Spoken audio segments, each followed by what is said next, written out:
Welcome to Relate Higher, a podcast dedicated to providing the leading standard in conscious higher relating and to teaching you a conscious framework for all of your relationships.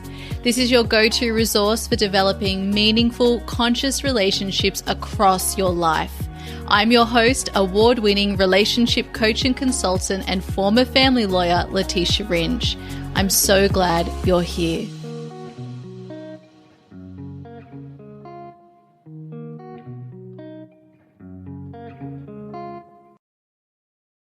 Welcome back to the podcast. Now, if I told you that what you most deeply desire across all of your relationships, no matter what area, no matter what relationship you're looking at, lies on the other side of those things you're most afraid of doing, what would you do? Would you lean in or would you lean out? Tell yourself it's too hard, it's not worth the time, it's too scary. This is the question I want to pose at the top of today's episode, because in this episode, as well as the next episode, part 1 and part 2, I'm sharing with you 12 conscious relationship principles. And what you'll notice about all of these principles is that they probably will trigger a lot of fear within your mind. And this is for a great reason. Those things that we most resist, you've probably heard a very similar saying to this before, are the things that we need to lean into, because on the other side of that resistance is actually the thing that you want. So resistance is actually a sign to lean in and to take the journey, to be courageous and brave as you move through fear, because what you want is on the other side of that fear. And it is the same with relationships. Now, it's difficult within the area of relationships because when we're talking about conscious relationships, we are talking about a way of relating, a higher way of relating that creates more love, more connection, more intimacy, all of the things that we are deeply desiring within us. And yet there are very few examples of people relating in this way. This is difficult because it means that you don't have a lot of evidence as to why you should lean in to the discomfort, to the resistance. Whereas in other areas of life, for instance, like business, which is another area that I do a lot of coaching on, there is so much resistance in most business owners' minds going on and bodies. And yet there is so much great evidence of why moving through resistance and choosing courage, choosing bravery, choosing determination, despite feeling afraid, despite feeling that resistance, is actually what creates the results in business that people desire. Well, it's the same in relationships. And even though there's not a lot of evidence of the great relationships that most people can pull from, like we have in terms of business, what you get to be a part of by listening to this podcast and being on the conscious relationship journey is that you get to be those people who become examples for everybody else who is to follow. And that's what we need to remember as someone in the conscious relationship space.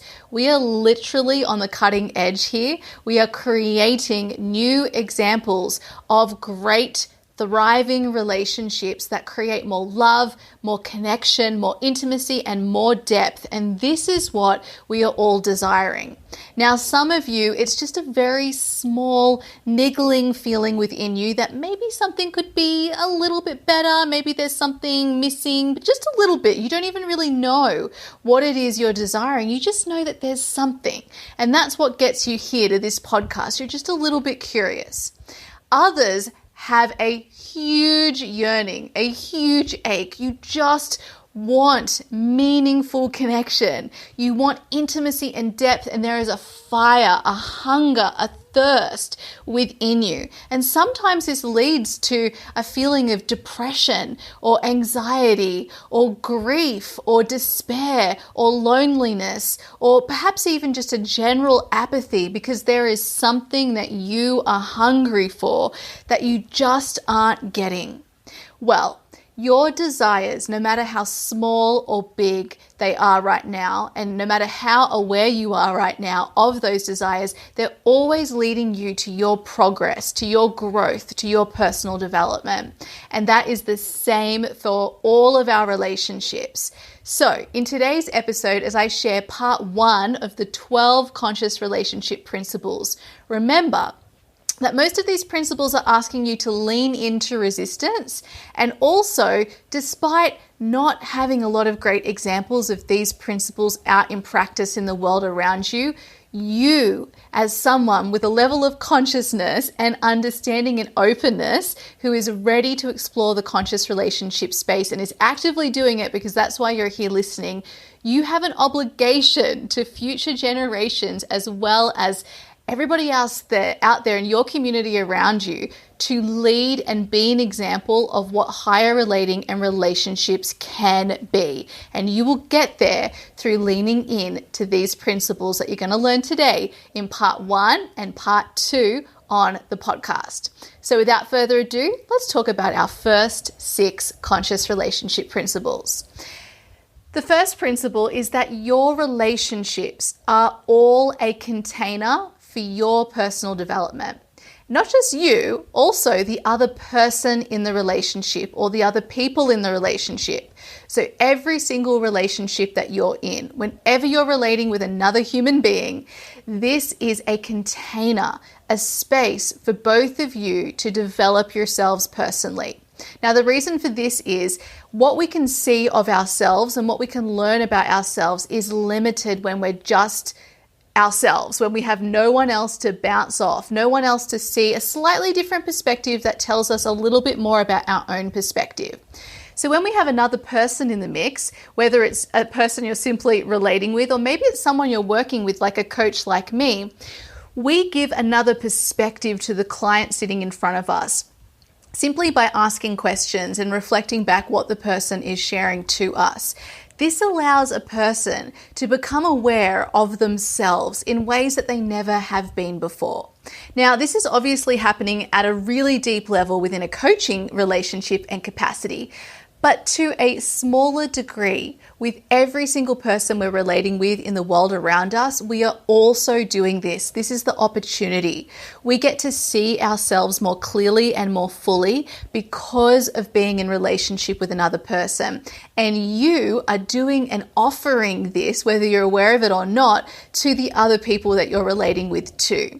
So simply by coming in contact with you, what we do is we kind of become this obtrusion, this obstacle between the person and their own understanding and perception of themselves. It's almost like, I imagine we're this like big wall, and suddenly this wall shows up in the way that the person is looking at themselves. We're the wall, and we now bounce back an image of the person that they haven't quite seen before. So as they look at themselves, they're getting a more expanded picture of themselves because of the obstacle or the obtrusion, which is us.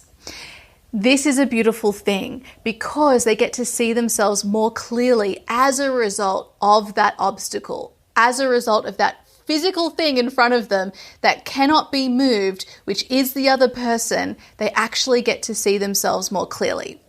Now, we want to have a more expanded perspective of ourselves always, because with that expanded perspective, you have greater awareness.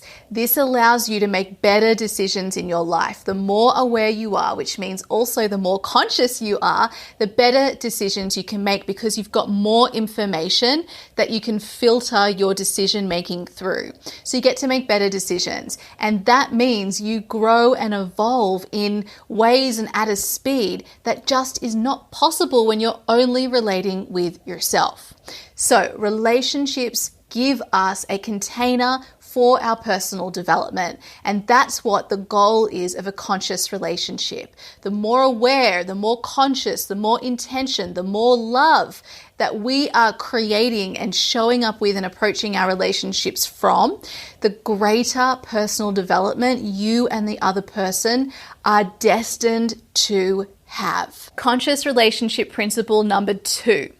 Radical honesty is required in a conscious relationship. Now, you can supplement the word honesty for vulnerability here because this is what we're really talking about. In order to be radically honest in your relationships, you have to be radically honest with yourself and the other people you're relating to. This requires a level of vulnerability that most people aren't willing to practice. But what you will discover as you start to experiment with deepening into your vulnerability and practicing radical honesty in your life is that for the most part, for the great majority, probably 95% of the time, leaning into vulnerability, something that your mind and your body from a place of fear will be resisting and signaling this is dangerous. But when you actually lean in and experiment and test, you will find that 95% of the time it leads to a deeper connection than you've probably ever experienced before. This is why most of us are not experiencing the level of meaningful connection, depth, intimacy, and love we desire. It's because we're not willing to be vulnerable. We're not willing to go first. We want to wait from a place of fear for the other person to prove that they are trustworthy before we'll actually give them reasons to connect with us in a deep way. But then the person never understands why they should give you their time and attention. It's not built off a place of honesty. It's built off a place of protection, which looks like two people protecting themselves and in some ways through this shield being dishonest with each other. Doing that is only going to create more dishonesty between you. Now, I don't mean that you can't have any protection. I mean that you don't need the level of armor that most of us are showing up with in our relating. So deepening into radical honesty is all about deepening into vulnerability. Now, there's actually a really great book on the subject. It's called Radical Honesty by Brad Blanton, and it can be kind of a difficult read. It's a really big book, but I do recommend it if you want to have some more examples of how radical honesty can support you, not only within your relationships, but also in your life. Now, remember here, this is where the fear warning sign will be beginning to signal in the list of principles I have to share with you. Remember that often where we have those warning signs, where we meet that resistance, these are the places we need to lean into. And so start small. Just start 1% more than what you're used to doing when it comes to embodying honesty and vulnerability. Start going 1% deeper into being vulnerable in your relationships and with the people that you're meeting, and start to see, does this actually create more connection, or does it lead me to being hurt, which is the fear that they'll use whatever I tell them against me. And just remember that being vulnerable doesn't mean you need to share your deepest, darkest life secrets. Being vulnerable can simply mean being personal and honest about what's happening for you. For instance, being honest about how you're truly feeling. So one way you can practice is the next time you see someone and they ask, "How are you today?" you can say to them how you're really feeling. Right now I'm feeling frustrated. Right now I'm feeling flustered. Right now I'm feeling really happy. We can feel vulnerable about sharing even just the way we feel. But what is the cost of that? What could that cost you possibly? Someone knowing how you truly feel. In most cases, it just allows the other person to come back to you and relate in an authentic way, which allows you both to have an honest conversation, and then that actually creates more trust between you. So the way that we're focusing on building trust in our relationships is usually the wrong way around. We show people we're trustworthy by creating an environment of trust, and that is established through being vulnerable and honest with the people around you. They then, wow, if she's telling me that, or he's telling me that, or they're telling me that, then this is a person I can trust. And we feel this unconsciously. We start to open up because this person is showing us that they're an actual human. And so we show up and we become an actual human too. This creates a great environment for anyone else who joins that conversation or relationship because they know they can show up and be a human too. And hey, that is what we all want. Now, most of us think that in order to fit in, we need to be like everybody around us. But that's not what being radically honest is. Radically honest is being honest about you. It's being honest about how you feel. You can even say, to be honest, I'm feeling scared sharing this with you, or this feels really vulnerable for me to share. This creates connection, and it also allows more trust to be established and created between you. So that's the second principle. Conscious relationship principle number 3 is that we are always seeking to understand in a conscious relationship. So rather than seeking to convince or seeking to judge or seeking to respond, instead we are learning in every interaction with another person and even with ourselves to understand ourselves and the other person more deeply. So rather than trying to listen, to have a response, or to judge in some way, instead we're simply accepting the person fully as they are, hearing them fully as they are, and allowing ourselves to understand them as they are in this moment. Now, in order to practice this, it really helps to understand that just because someone is expressing a particular truth in this moment, that does not mean that that is their deeper truth, and it does not mean that that is the way that they will feel in a minute from now, or after they've expressed to you, or a month from now, or a year from now, and on and on and on. Because we're all changing and growing and evolving. And so many times, what we actually need to express is coming from a place of emotion that just needs to be expressed and witnessed. When we express it, it then allows us to access a deeper truth. You might have experienced this before. You've just blurted something out, and then you realize, actually, I don't even really feel this way anymore. In fact, I feel really calm about the whole thing, and right before I was feeling really angry and mad. And as soon as someone shows you that they are trying to understand, or even just says to you, hey, I can understand why you feel that way, suddenly you don't feel the way you felt before because you're feeling understood now. So being understood is an incredible transmuter of most emotional experiences. It allows us to access deeper truths, and therefore it is essential in transformation. And that is why in the transformation process, the first step is acceptance. This is what we're doing when we're seeking to understand. And it becomes really difficult because we've all been conditioned that we need to respond, or we need to judge, or we need to convince. We're not taught how to accept ourselves and other people as they are, because we believe if we do that, then they'll always be like that, or we're agreeing in some way.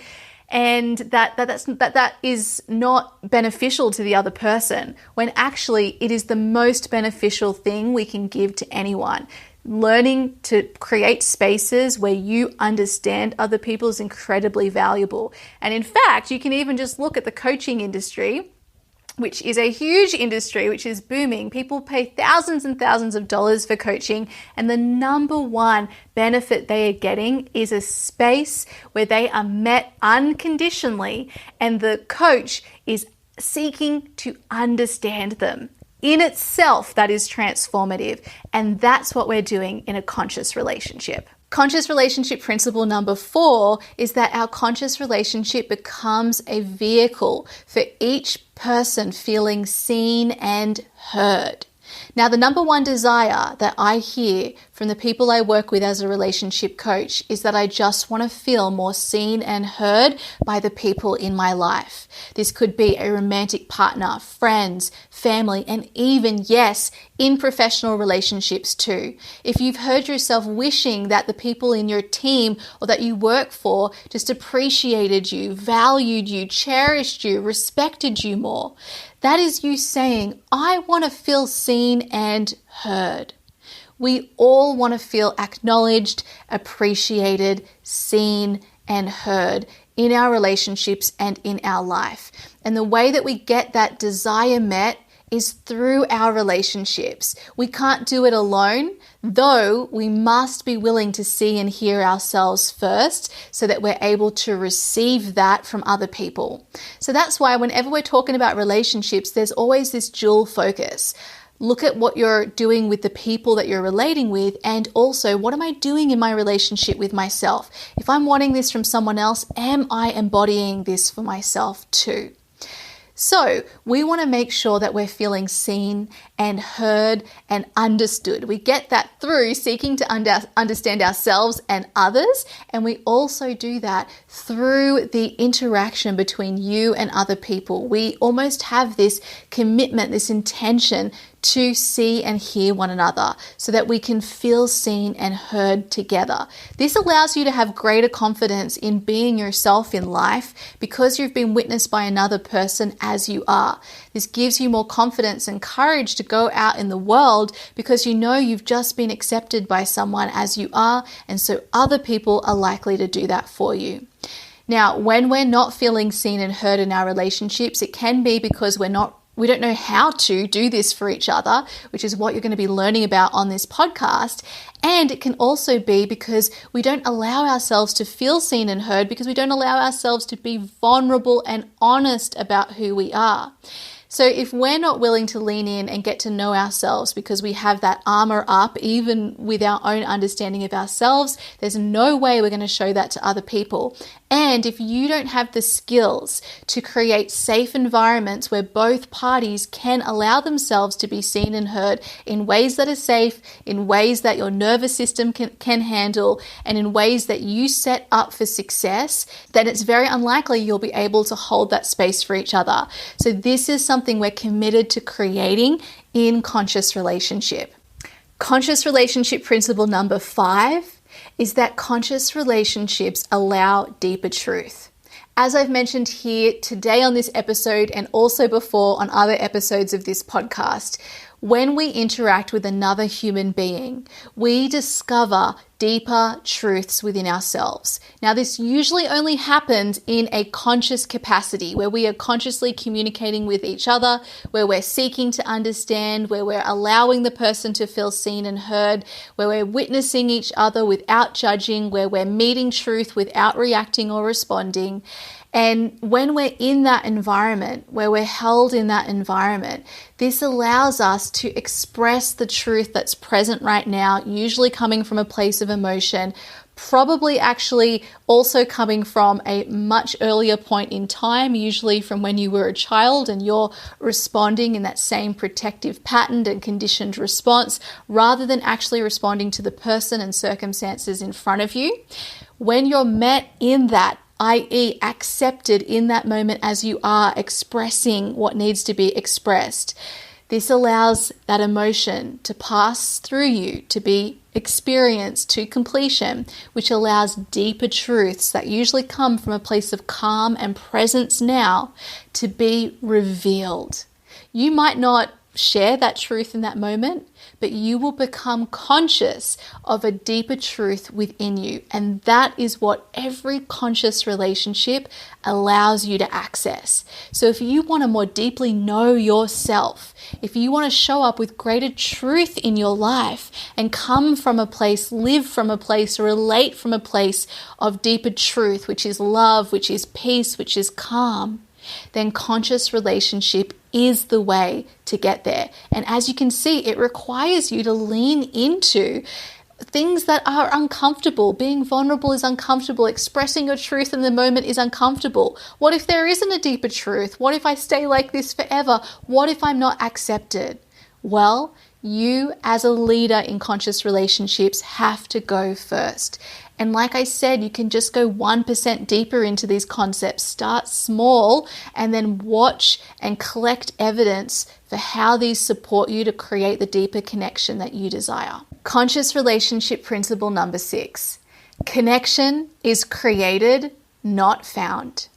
One of the biggest fallacies out in the relationship education world is that we just need to find the right people, or we just need more people in our life, more flavors to work with in order to have our relationship needs and desires met. So we go on this endless journey trying to get this desire for deeper, more meaningful connection and intimacy met through having more people come into our relationship ecosystem.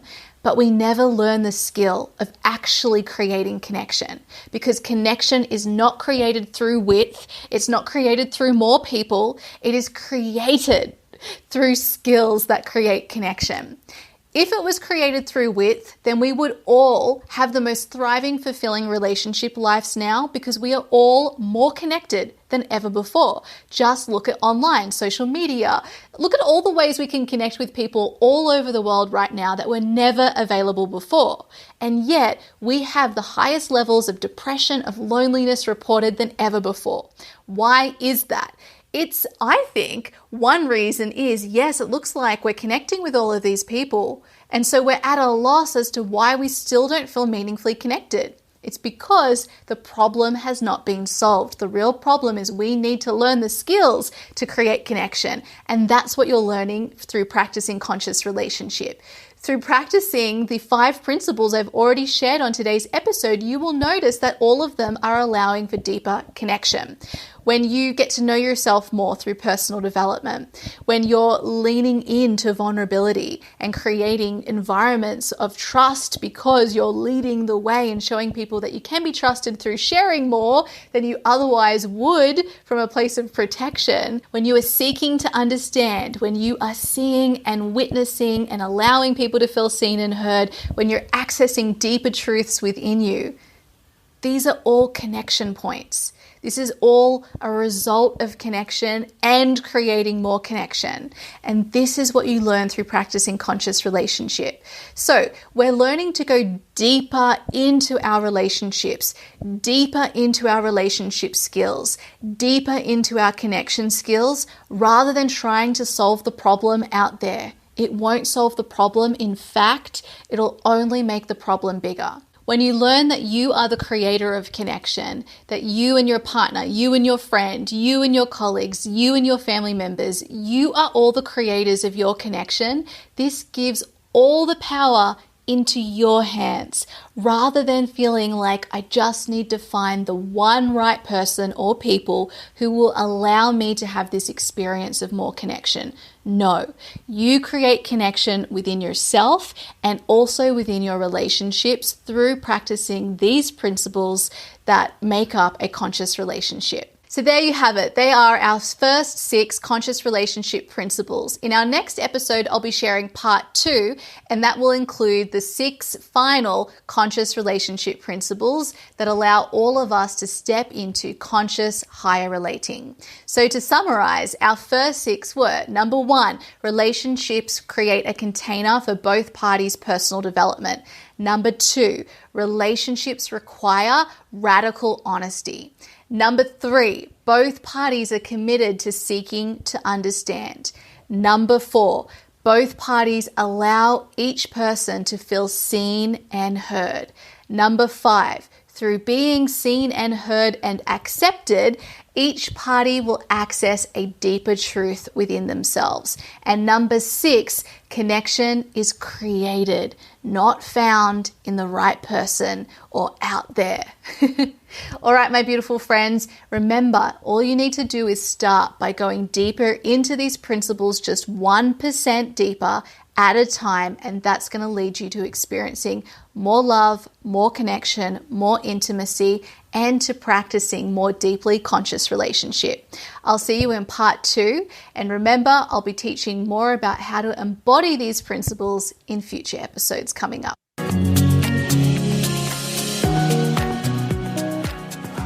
Thank you for listening to Relate Higher, your go-to resource for learning how to consciously approach all of your relationships. To deepen your learning and practice, make sure you're subscribed to receive the Relate Higher community newsletter.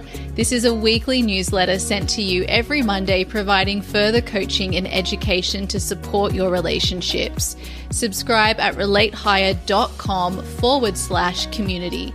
And if you haven't yet left a 5-star review for the podcast, we ask that you please do that now so that this podcast can reach other listeners who also want to learn and practice conscious higher relating. Because remember, the more people who learn, the better relationships we all enjoy.